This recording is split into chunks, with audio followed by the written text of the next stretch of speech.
November 21st, 1915, the ship actually finally sank below the surface.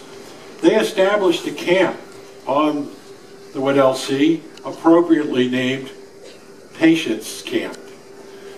They already knew that the ice circulation was a very slow gyre and it was moving them slowly northward. They tried to haul their gear in lifeboats across the ice to get to the edge of the ice, and it was just totally too much for them.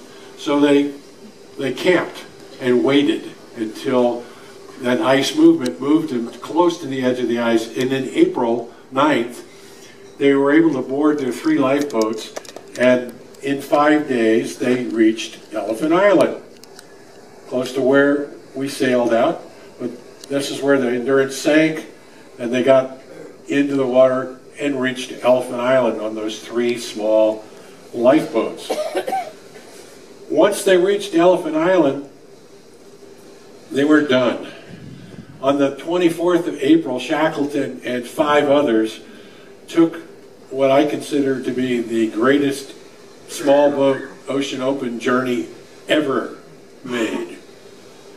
In 15 days, they sailed from Elephant Island on the James Cairn, one of their lifeboats, to the southern shore of South Georgia Island. So, and if they had missed South Georgia, the next landfall they would have made would have been Africa. Anybody ever use a sextant for navigation in a small boat that's doing this incredible feat of navigation?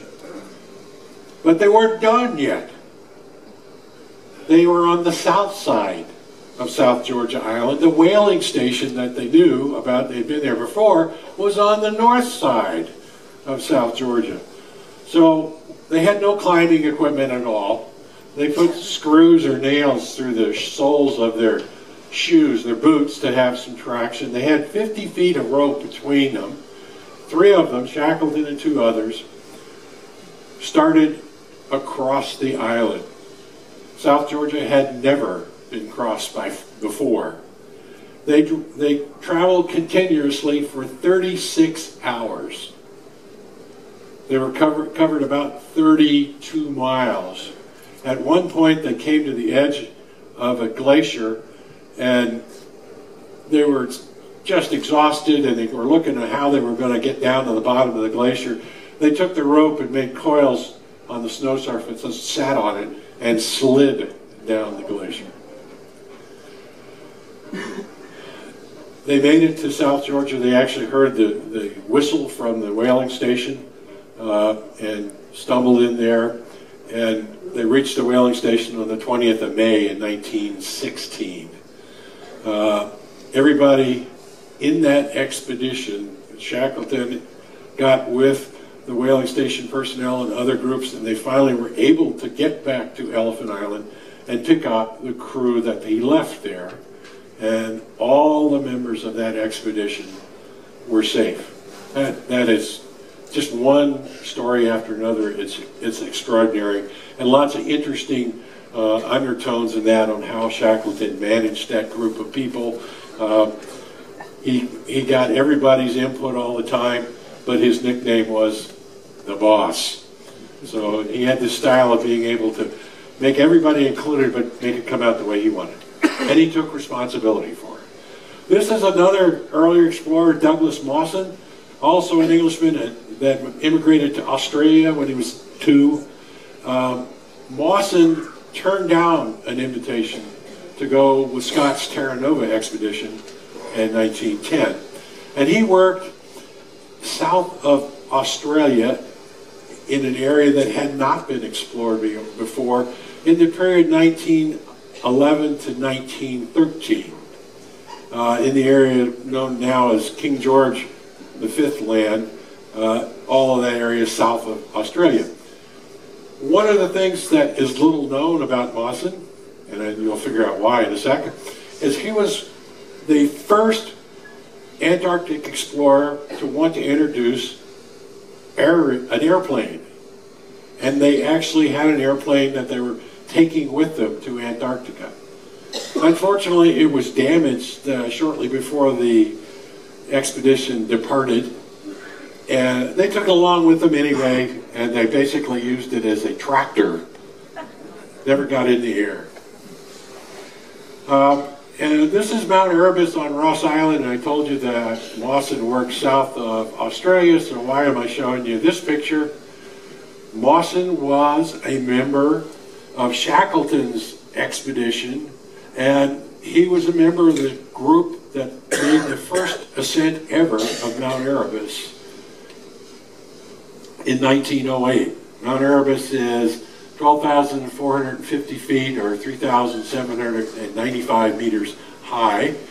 It's very interesting because when you get to the crater rim and look down, it has an open lava lake inside the crater in the caldera.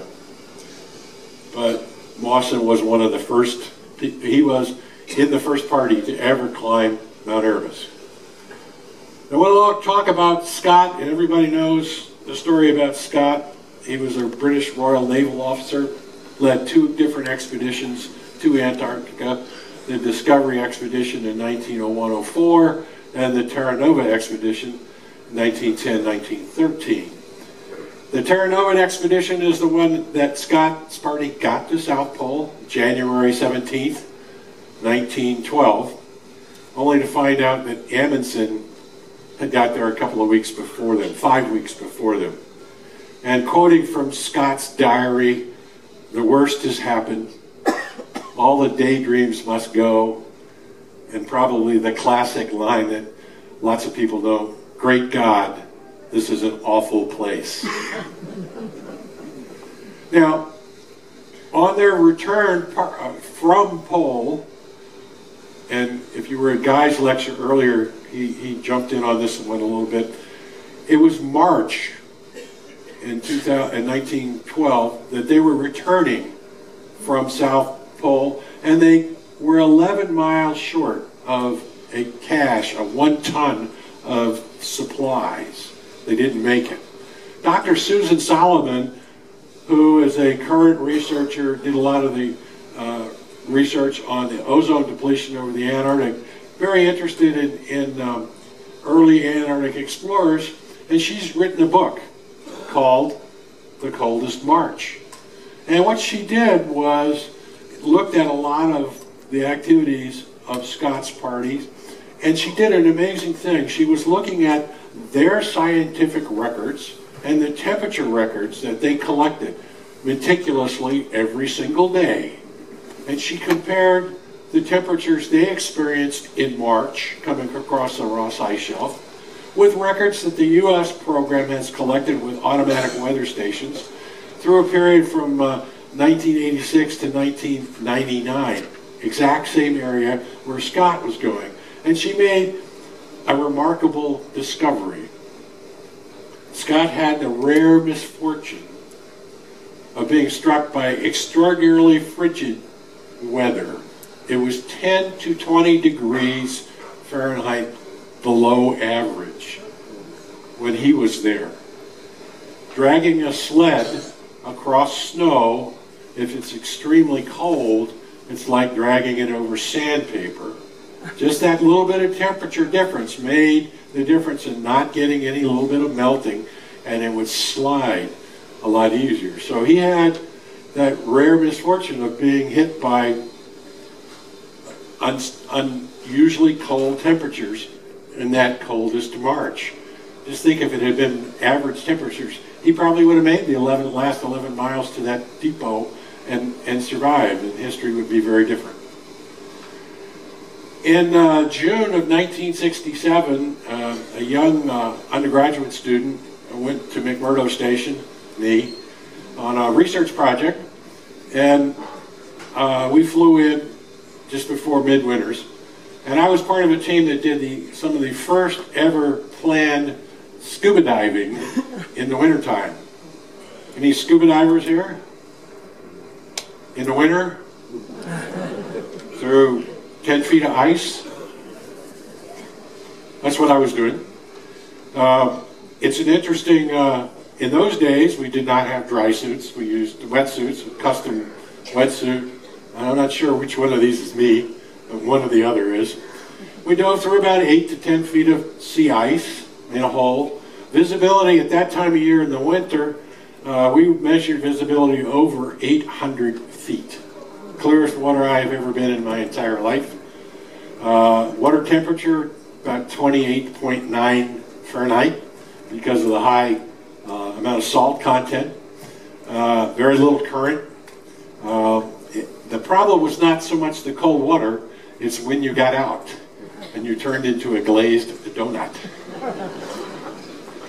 I had one interesting, we had a few problems with equipment. We were using single hose regulators and we discovered they didn't work very well because if you're exhaling into that second stage of your regulator, your nice moist warm breath, all those moisture freezes on that second stage in your regulator and you free flow. So you have a little problem. So we went back to double hose regulators. I remember one time I was driving through a crack and it wasn't straight up and down, a little bit of curve, and I just could not get lined up properly to get out of the hole. And I wish I could have been on the surface when up through the hole came a set of twin 72 scuba tanks with nothing attached to them. I was on the other end just pushing to get out of the hole. The tender must have gotten a little excited. What we were doing down there, diving, this is an isopod and a starfish. We were looking at the bottom. This says 60 feet because we weren't supposed to dive any deeper than that. But what we're looking at is basically seaweed, plants that were growing on the bottom, and it's dark. So how does this plant continue to live? There's no photosynthesis when the sun's not out. They have made an adaptation. They can draw chemicals out of the seawater and continue to survive. They don't grow very much in the wintertime, but they don't die. This gives you an idea of what's on the bottom. This is at about 120 feet. Some corals, some sea anemones, the kinds of things, the benthic community that you would find in relatively shallow water in Antarctica is what you normally would see in a real deep ocean environment, but we could get to it by scuba diving. Just a little quick story. We were going out to Cape Royds, about 20 miles away from Mcmurdo, to do some diving, going over the sea ice. I crossed over that crack earlier, but when we were driving out in this track vehicle, almost got all the way across and the back end of the vehicle dropped in. I was driving. My boss, Jacques Zanneveld, was on the other side. We both obviously jumped out. He broke his heel, and we were on the far side of the crack, away from the station. I was not going to climb back in the vehicle to get to the radio to call in. Got him all squared away on the ice, worked my way down the crack to a place where I could get across, jumped across, and ran back to the station. They said when I came in the door, they couldn't understand a thing I was saying. It was about -40. We organized a rescue, went out and got Dr. Zanneveld, and as we were carrying, I was on one side in a fireman's carry with a mechanic who came with us to get him across the crack. Now, of course, all good mechanics, his pockets were full of tools. And yes, he stepped right in the middle of the crack. We kind of pitched Dr. Zanneveld forward, and I swung my arm down and fortunately caught his parka hood. He was up to here in the water. And I don't remember it, but the guys told me I just one-armed him up out of the water. That vehicle sank later in the day in about 800 feet of water. Now here's a completely different story. I've talked a little bit earlier about how Mcmurdo is resupplied. We have a fuel tanker that comes once a year, late January, early February. You probably saw some pictures of some of the fuel tankers coming to the pier in Dick Taylor's talk. Icebreaker cuts a path for the tanker, and then the tanker comes alongside the pier. There's an icebreaker in the background. And the channel they cut can be 8 to 30 miles long. In February of 2003, we had extraordinary ice conditions. We could break into the pier, but the the broken up ice never blew out of the channel, and the tanker could not get down the channel to Mcmurdo. Mcmurdo does not have enough fuel to go for a second year. They must get the fuel tanker in every single year. So we were looking at the situation where basically we were going to have to close the program down because we couldn't get our fuel delivery. That's the fuel tanker. It's tied up on the ice edge about 4 miles away from Mcmurdo. So what we did was a lot of thinking and planning and bouncing ideas off the wall, and decided we've got fuel hose that we normally use to go out to where our runways are on the ice, and we could stretch that fuel hose across the ice out to the fuel tanker and pump the fuel to the station. Now think about if you were out somewhere in the winter away from your house and you ran out of fuel in your car. You got back to your house okay, but the gas station is out of fuel, and in fact your entire town is running out of fuel, and it's early December and the winter's just starting. That's the situation we were in. We were able to straighten out the hoses, hooking up those hose lines, and we had teams there with large clamps, so if we had any problems we could close the hose.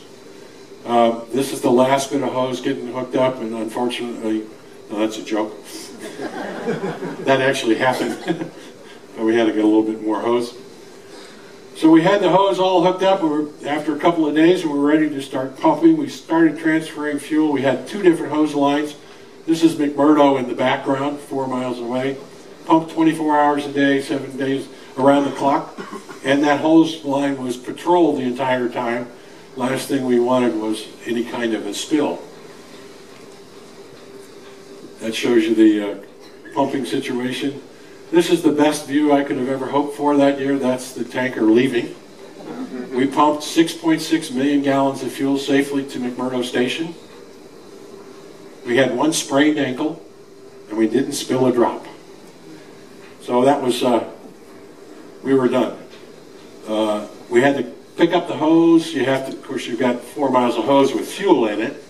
So we had to do something what we call pig the hose, where you put this kind of fiber plug in the hose, and with air pressure force that through the hose, pushing all the fuel out of the hose line, pick up all the hose, get everybody all set, and in March 8th, we all left Mcmurdo, and they had a full load of fuel. Here's another completely different project. It's not mining, but it relates to mining. This is an extraordinary engineering accomplishment at South Pole. And the same gentleman who was involved with that traverse that I talked about, John Wright, was the lead on this project. We were building a new station at Pole. Here's the construction of the new station. And like most new facilities, we had to put in utilities. We had to put our power lines, our fuel lines, our sewage lines in, and we decided we wanted to make a tunnel under the snow to put all these utilities in. The total length of the tunnel was slightly over 3,000 feet, or close to 3/4 of a mile. Started to do a little talking with folks, and discovered nobody had ever done anything like this before. So we came up with a concept working with the U.S. Army Cold Regions Research and Engineering Laboratory on how we could build a machine that would basically cut a tunnel and then blow the cuttings up onto the surface. The tunnel would be about 6 feet wide, about 10 feet high, and entirely unlined or unsupported. We were deep enough in the snow that that would hold up okay. This is what, from concept to actual, it came out with here. You can see the cutter blades on the front that would go up and down on the face of the ice, and then the chips would come in here and go through the tube and get blown up onto the surface. We used a bulldozer to cut down to the level where we wanted to start the tunnel, and we started, in mining terms, driving the tunnel from 2 different locations to meet in the middle. Here you can see that cutting head going up and down on the snow or ice face in front. The tubing that would suck the cuttings out and blow them up onto the surface. There you can see them coming out onto the surface with the construction of the new station in the background. This is an image that shows the breakthrough in the middle. They were 3/8 of an inch off being on dead center. There's the guys. Now the temperature in that tunnel and pole was basically the average year-round temperature at South Pole, which was minus 56 degrees Fahrenheit. That's the tunnel fairly recently, still being used. Works great. There you can see an insulated water pipe, an insulated sewer pipe, and some of the power lines running through. So it's just like the underground utilities you would have at home. Proved to be highly successful. Never ever been done before. Now here's another completely different event, unusual event. This occurred in January 28, 1989. This is the Argentine vessel, the Bahia Paraiso. It was a resupply vessel going to some of the Argentine stations, but they also carried tourists on board. And they were in the vicinity of Palmer Station, and they wanted to make a visit to Palmer, so they were allowed to come to Palmer. And on departure from Palmer, they ran aground, right on the R where the chart said dangerous rocks. They were hard aground, and later the ship actually sank. All the passengers and staff got off safely. Palmer Station, who has a maximum of 45, 46 people in the summer, they had an extra 202 guests for dinner that night. As you can see, the lifeboats off the Bahia Paraiso, the engines didn't work. Most of them were towed in to Palmer Station with the Palmer Zodiac fleet. Palmer got in contact with two other cruise ships in the immediate area. The altered course came to the assistance, picked up all the passengers, returned them to South America. So there was a significant immediate impact on the operations and logistics and science research that was being done, and some of the tourist activities because of this accident. The ship slowly rolled over and leaked approximately 600,000 liters or 158,000 gallons of diesel fuel and petroleum products into the waters around Palmer. It's probably the greatest threat to the environment on ongoing research that ever occurred in that area, and the worst environmental disaster that's been documented in Antarctica. Immediately, the researchers at Palmer started sampling around the area to both animals and soils and biological specimens. After 4 days, there was an oil slick 18 square miles surrounding the Palmer area. Over 80% of the local Adelie penguins were exposed to oil spill, and the impacts varied with the types of species of animals. For example, 100% of the cormorant chicks in the area died, and the following year their active nest decreased for cormorants by 85%. The U.S. responded emergency very quickly. We organized a spill response team, flew equipment from the United States to Punta Arenas, Chile, loaded it on a research vessel, and deployed it to the site. Over 52 tons of equipment, including skimmer boats and booms and all kinds of other stuff, were moved to the site for the cleanup, and it all arrived within a week of that spill. Here you can see some of the boom that was put around the ship, trying to collect as much of the floating oil as possible. In 1993, a special fund contributed to by the Netherlands financed a cooperative Dutch-Argentine salvage effort. They brought down some special salvage divers who actually went inside the hull of the Bahia Paraiso, trying to remove any hazardous material, any remaining fuel that were still in any of the tanks on the ship.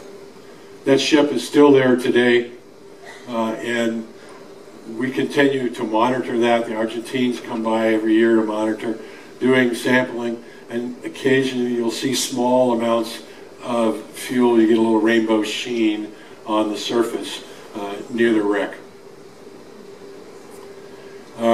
You heard this story probably from Chris when we were sailing. We sailed past Admiralty Brown Station in April of 1984. The research vessel Hero, U.S. research vessel that was in the area, diverted to Brown Station to pick up personnel because the winter over leader of the station, who was also the station physician, apparently decided he didn't like the idea of spending a winter. I think it was his second consecutive winter, so he set the station on fire. Everybody was saved and all taken back to Argentina. Fire is one of the greatest hazards that you face in Antarctica. This is actually a fire at Mcmurdo Station in 1981. This was the main vehicle maintenance facility. In December 1st, 1981, fire destroyed that building. Probably the source of the fire was an electric toilet inside the building. Maybe somebody put toilet paper in it, which you're not supposed to do. But the whole building was destroyed. There were several vehicles inside that building, 5, including, of course, a brand new fire truck. When you get any kind of a fire in Antarctica, the main thing you want to do is keep it from spreading. You want to make sure you get everybody out if there's anybody still in the structure, and then you just simply want to make sure it doesn't spread to surrounding buildings. It's very, very challenging to fight fires in Antarctica. One of the primary things is the lack of water. That's the results of that fire. That building was completely demolished and removed and replaced. But that's our main vehicle maintenance facility. And to replace anything in Antarctica probably takes you about, if things go really fast, 4 to 5 years. Because you got to get the budget, you got to do the design, you have to procure the new structure, then it comes down on the ship, and the following year you start construction. So it's 4 to 5 years. I want to talk about winter evacuations, and a number of people have talked to me about this. I want to talk about a couple of them that occurred in 1999.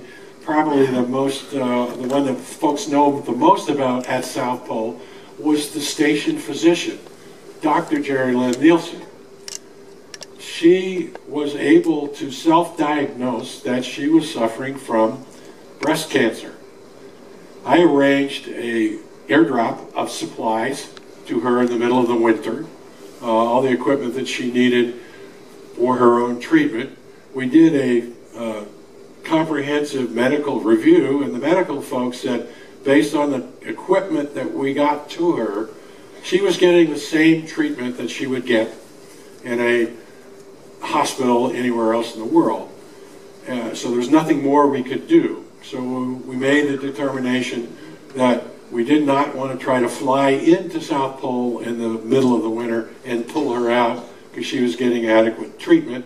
We did bring her out fairly early in the season, several weeks before we would normally go into South Pole because of temperatures. Brought her back to the United States. One of my other tasks was to get her from South Pole through New Zealand back to the United States and into a hospital without the media finding her. I did. I can't tell you how I did that, but we were able to pull that off. But now you got to follow this one. The following year, we had another requirement to medevac someone from South Pole, and it was the station physician again. And this individual had something that, if we didn't get him out, he probably was not going to survive. So we geared up to fly in with a Twin Otter. You can't go with a C-130 because the hydraulics, and that it's too cold. So landing with trying to retract the skis and stuff, too cold for the C-130s. The Twin Otter has fixed landing gear, so we flew in, coming down through South America and through the British base Rothera on the South Pole. Now this is a little complicated story, so stick with me on this. The people that were going to pull the doctor out, including a replacement doctor, they were all told to fill their pockets with salt. Anybody ever heard Art Bell on the radio? He's a late night AM radio disc jockey. Radiation sickness. And the reason the doctor is being pulled out of South Pole is because he refuses to treat the people who work for Raytheon, that black ops contractor, who happened to be the support contractor for the Antarctic at that time. And the salt was the doctor refused to treat these people, and the salt was to treat folks, and the radiation was from the UFO that was buried under the ice, which is why there's a lake under Lake Vostok. Excuse me, Art. Vostok is about 800 miles from the South Pole. And at the same time, we also had some folks at Mcmurdo that were sick, and we were doing a medevac out of Mcmurdo. So all this was going on. And Art Bell had all these stories mixed together, and he went on the radio. And the people at Mcmurdo wanted to call him and get on the radio with him and explain, you know, Art, look at a map.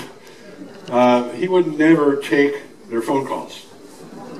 So at Mcmurdo, in the winter, it became a great excuse for a party called the Black Ops Party.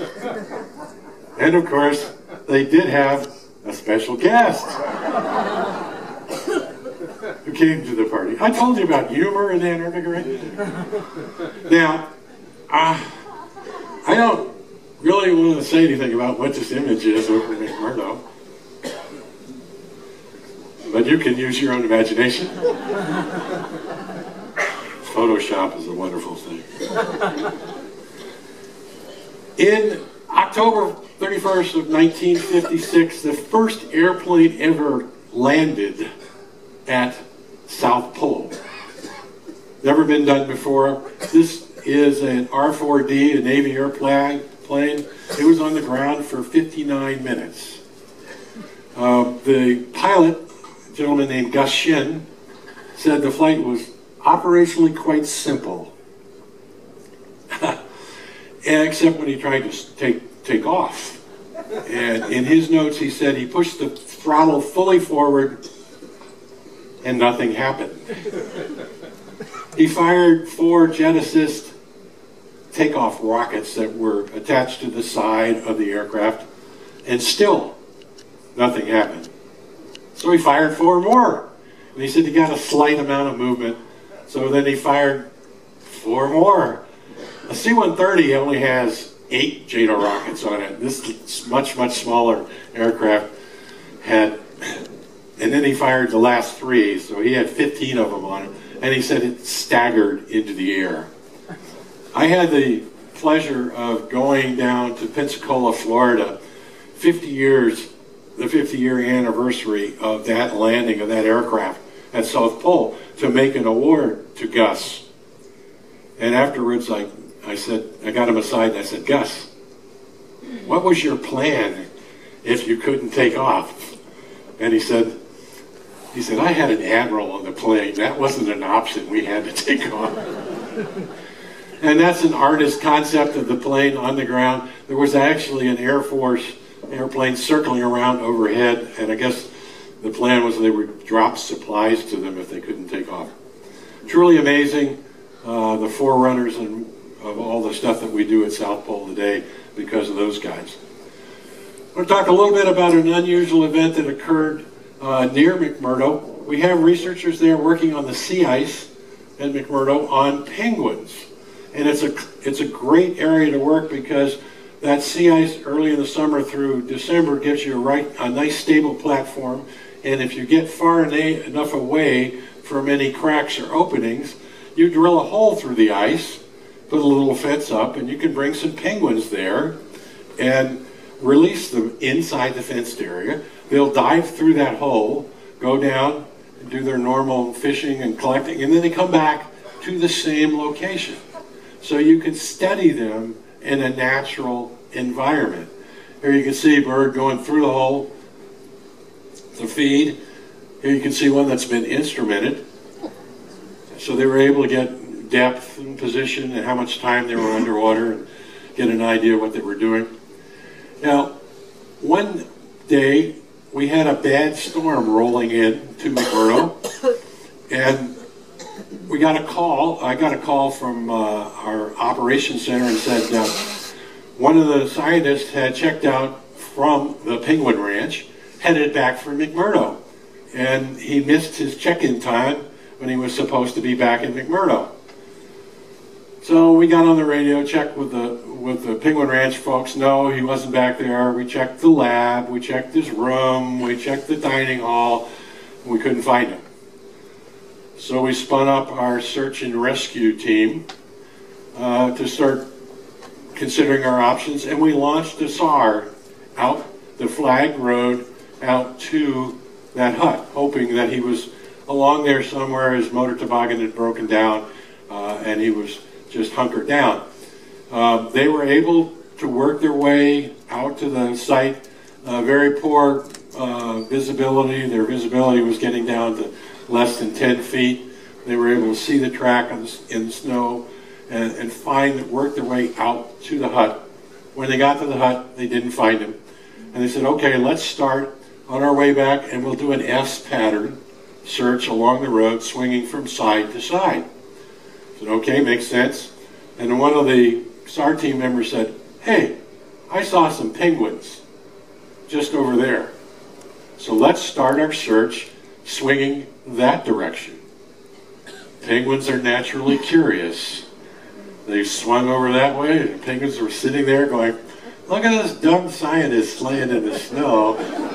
And he actually had done the right things. He had tipped his toboggan over and had his equipment, and he was huddled up trying to wait the storm out. But those extraordinarily curious penguins had a major role in the safe recovery of that researcher. Talking about bad weather, this is a winter storm at McMurdo. This occurred in early May of 2004. The peak gust that was recorded in this storm was 160 miles an hour. They had gusts recorded at the official wind station of 96 miles an hour, but then the windbird blew away. They had some other gusts recorded of 188.4 miles per hour. Probably the most severe storm that McMurdo's had in the last 30 years. But I want to put that in context for you. You all have heard the different ratings for hurricane. The strongest rating for a hurricane is a level 5 hurricane. That's 157 miles an hour. McMurdo had these wind speeds in excess of a force 5 hurricane for 3 days. Lots of drifting of snow around the buildings. The snow on the McMurdo side is this dry, powdery snow, and it blows in through every little crack and crevice, and the buildings are kind of working a little bit in the wind. This is inside of the building. That snow was blowing in. Some of the buildings were damaged. Fortunately, the buildings are designed to withstand wind speeds of 200 miles an hour, so we didn't have any major damage to buildings. But here you can see the siding peeled off one of these buildings. Overhead door blew in one of the warehouse buildings, and of course that was the rolled salts inside the building. You can see that dry, powdery snow inside the warehouse all over the place. This is an 8-foot by 8-foot by 40-foot container. Probably weighs about 50,000 pounds. It got blown over and rolled down the road a little bit. All of the doors, hang on a second, once again, my slideshow doesn't work again.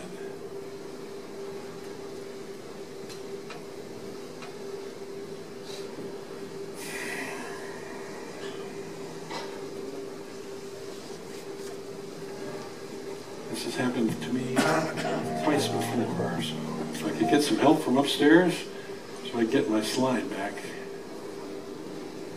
Okay, working. All the doors at McMurdo, the normal design for doors is they all open outward. So when you're inside, you can get out. None of the doors at McMurdo meet those building codes. For obvious reasons, they all open inward. Now it's not working there either. Working on my computer, not working on the screen. So if I get some help upstairs, please, thank you. I don't know, locked up, it's not working.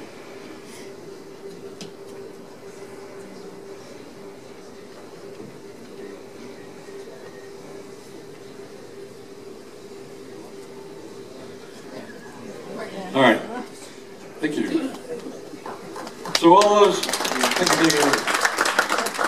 all those doors open inward, and here you can see over in the corner, there's a shovel.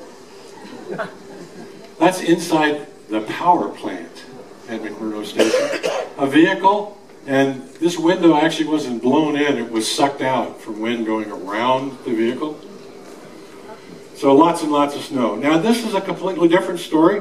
You guys saw maybe in the distance Palmer Station the afternoon we were there. And yes, this is a submarine next to the pier at Palmer Station. This is a Chilean submarine that visited the station in the 80s. Has anybody ever seen the movie Virus? Yeah. I'm not surprised. It was a movie based on a book written, a Japanese novel written in 1964. Starred a lot of big name actors.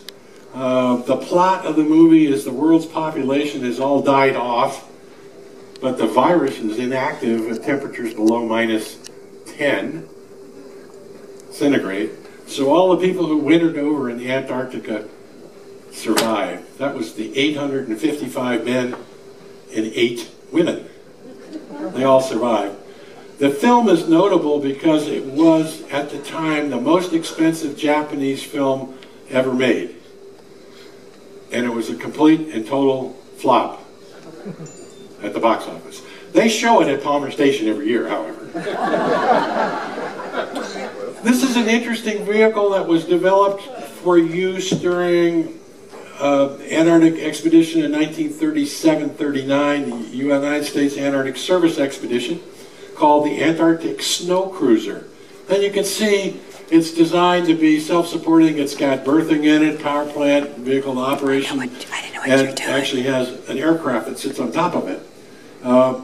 It's supposed to look like this, and the unique thing is it's had the capability to cross crevasses. You drive up to the edge of the crevasse, you retract the front wheels, you push yourself across with the rear wheels, then you lower the front wheels and pull the rest of the machine over the crevasse. It was built by the Pullman Company, makes railroad cars in Gary, Indiana, and it was actually driven to Boston, Massachusetts, over 1,000 miles to be loaded on a ship in November of 1939 for transportation to Antarctica. It actually got, there it is in the background, to Little America in the Bay of Whales in January of 1940. Unfortunately, these tires are very large but very smooth, no tread, and the vehicle is very heavy. And they discovered when they got it into the soft snow, it sank about 3 feet. The crew tried, they attached more tires on the front to try to see if they could get better traction. They put chains on it, on the rear wheels, but they couldn't overcome that lack of traction. They later discovered that it actually could be driven backwards. But the longest trek the snow cruiser ever made was 92 miles.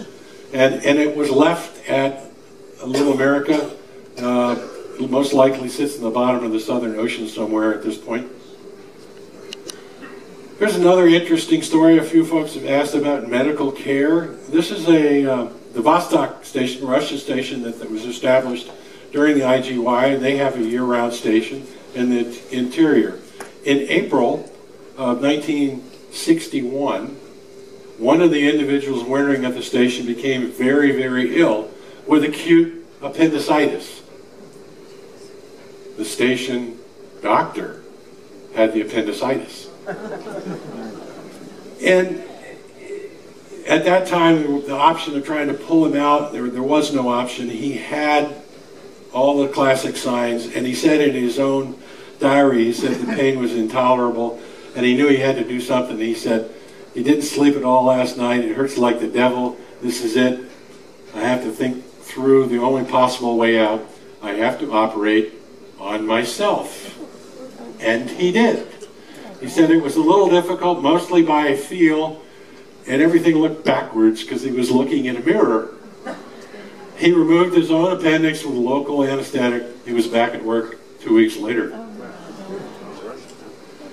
Here's an event that occurred in Antarctica that I have no involvement with whatsoever.